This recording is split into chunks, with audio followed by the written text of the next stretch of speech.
High friends, so welcome to my another blog. ह्या अगोदरचा video तुम्हाला कसा वाटला मला कमेंट्स करून नक्की सांगा। आणि मी आहे इटलीमध्ये आणि आम्ही इथे आलेलो आहोत आता पोर्टा वेंझियाला, जिथे कार्निवल चालू आहे। 25 ते 31 डिसेंबरपर्यंत इथे कार्निवल असतं आणि इथे क्रिसमसच्या सुट्ट्या चालू झालेल्या आहेत। सो इकडचं कार्निवल जे आहे तो थोडंसं ॲडव्हान्स आहे। आता काय आहे मलाही माहीत नाही, मी फर्स्ट टाईम चालली आहे। सो लेट्स सी कसं आहे कार्निवल। आणि आजूबाजूचा परिसर तर तुम्ही पाहू शकता कसा आहे इकडे।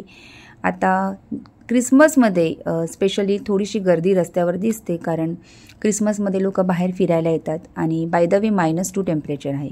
सो थंडी पण खूप आहे, पण लेट्स सी।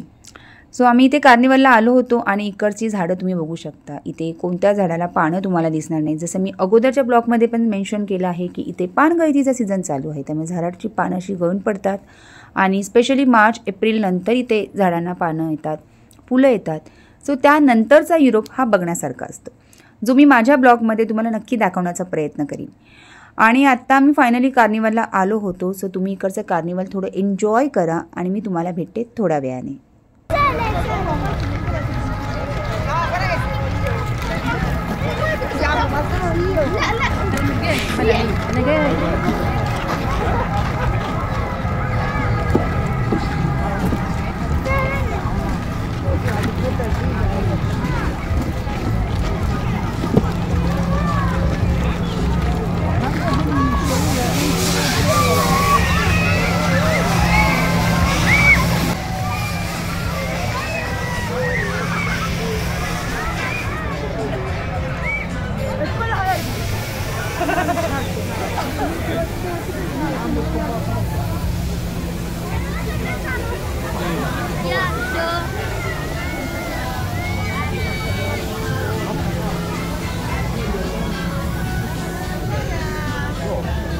सो आता आम्ही इथे थोडं पुढे गेल्यानंतर आम्हाला इथे राईट साईडला स्केटिंग पार्क दिसलं, जे बघण्यासारखं होतं। पण त्या अगोदर मला ऋद्वीला क्रिसमस ट्रीमध्ये बसवायचं होतं आणि ऋद्वी खूप एक्सायटेड होती त्या क्रिसमस ट्रीमध्ये बसायला। सो आम्ही पहिलं तिकडे गेलो आणि ती राईड आम्ही एन्जॉय केली।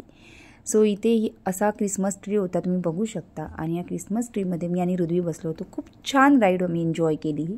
ऋद्वीला खूप मज्जा वाटली इकडे बसताना। आणि आता मी तुम्हाला स्केटिंग पार्कमध्ये घेऊन जाते। सो स्केटिंग पार्क पण बघण्यासारखा आहे, म्हणजे तिकडे ना अगदी लहान मुलापासून ते अगदी मोठ्या मुलांपर्यंत सगळे स्केटिंग करत होते, ते बघू शकता तुम्ही। आणि ह्यांना स्केटिंग करताना बघताना आम्हाला खूप एन्जॉय म्हणजे आम्ही करत होतो, खूप छान वाटत होतं ह्यांना स्केटिंग करताना बघताना। सो डेफिनेटली इटलीमध्ये तुम्ही कुठेही जा, म्हणजे फक्त कार्निवलमध्येच नाही तर हे स्केटिंग पार्क कुठेही तुम्ही फिरायला गेलात तर तिथे स्केटिंग पार्क हे असतंच।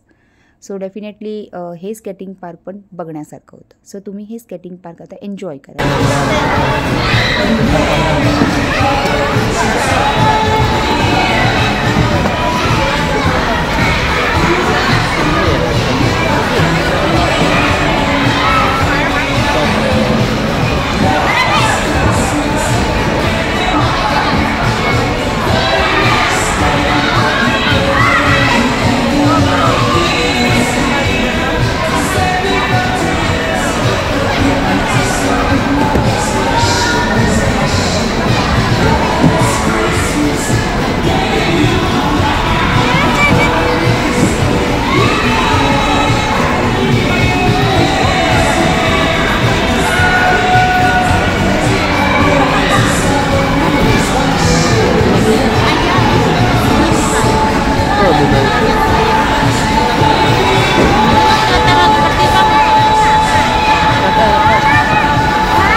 आणि आफ्टर ऑल कार्निवल नंतर आम्ही रिपोमॉन्टीला आलो होतो आमच्या एका फ्रेंडच्या घरी, आणि त्यांच्या बाल्कनीमधून अक्षरशः स्विसचे डोंगर दिसत होते।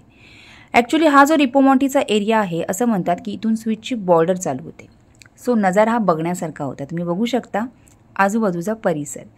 सो खूप छान आणि फ्रेश वाटत होतं। सो आम्ही आमच्या फ्रेंडबरोबर मस्त गप्पा मारल्या, थोडा टाईम स्पेंड केला आणि बघितलं तर 6:30 वाजले होते. सो डेफिनेटली आता आम्हाला घरी निघायचं होतं, कारण 7:30ला आम्ही ऑलमोस्ट घर सोडलं होतं आणि जाईपर्यंत आम्हाला ऑफकोर्स 8-8:30 वाजणारच होते. सो आम्ही आता आमच्या घरी निघतो आहे फ्रेंड्स. तुम्हाला हा व्हिडिओ कसा वाटला, कार्निवल कसं वाटलं, हा रिपो मॉन्टीचा नजारा कसा वाटला हे मला कमेंट्स करून नक्की कळवा. आणि ह्या अगोदरचा व्हिडिओ जर नसेल बघितला तर तो पण जाऊन बघा. आणि नक्कीच माझ्या चॅनेलला लाईक शेअर सबस्क्राईब करायला पण विसरू नका. मी तुम्हाला भेटते ह्यानंतरच्या नेक्स्ट ब्लॉगमध्ये. बाय.